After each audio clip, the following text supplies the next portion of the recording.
Sa mga kapuso, mga ganap na dapat po natin abangan dito lamang po sa My Father's Wife.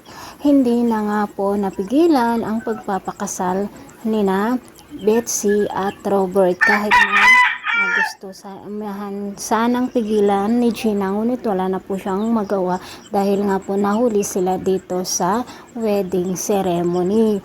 At pumunta nga po sila doon sa reception na kung saan ay gusto sanang ipamukha ni Gina dito kay Betsy na hindi siya karapat-dapat sa kanilang pamilya, ngunit wala na siyang magagawa at sinabi ni Betsy na mother-in-law na stepmom na niya ngayon ang kanyang best friend noon.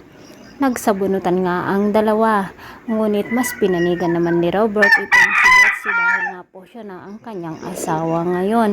Tuwang-tuwa naman ang nanay nitong si Betsy, mga kapuso.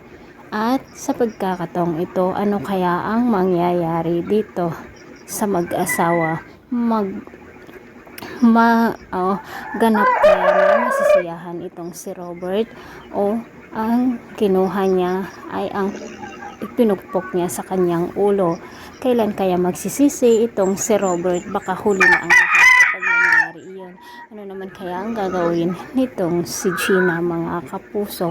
Abangan po natin ang mga panabig na ganap dito lamang po sa My Father's Wife. Thanks for watching. Bye-bye.